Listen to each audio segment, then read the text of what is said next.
প্রিয় মালয়েশিয়ান প্রবাসী ভাইরা, আরেকটা কাজের সন্ধান নিয়ে আপনাদের সামনে আমি হাজির হয়েছি। মার্ডেকা টাওয়ার, আপনারা সবাই জানেন যে মালয়েশিয়াতে নতুন যে টাওয়ারটা হচ্ছে এটা হচ্ছে মার্ডেকা টাওয়ার। মার্ডেকা টাওয়ারে ভিআইপি হোটেলের জন্য কয়েকজন হাউসকিপিং এর লোকের প্রয়োজন। ভিসা কিন্তু সার্ভিস সেক্টর ক্লিনার পারমিট থাকতে হবে। 11 ঘন্টা কাজ, 1 ঘন্টা ব্রেক, ওটি 11 ঘন্টার পর ওটি আছে।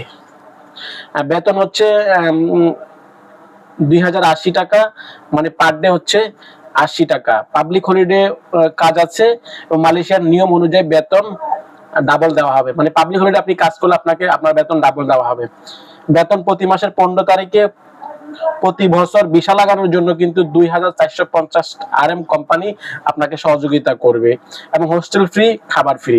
তো যাদের কাজের প্রয়োজন, সার্ভিস সেক্টরে ভিসা আছে এবং হাউসকিপিং এ কাজ করতে চান, তারা চাইলে আমাদের সাথে যোগাযোগ করতে পারেন। এটা হচ্ছে মালয়েশিয়া কেল শহরে কুয়ালালামপুরের মার্ডেকা টাওয়ারের ভিতরে ভিআইপি হোটেলের জন্য হাউসকিপিং এর লোক প্রয়োজন। তো যাদের প্রয়োজন আমাদের সাথে দ্রুত যোগাযোগ করবেন। আসসালামু আলাইকুম।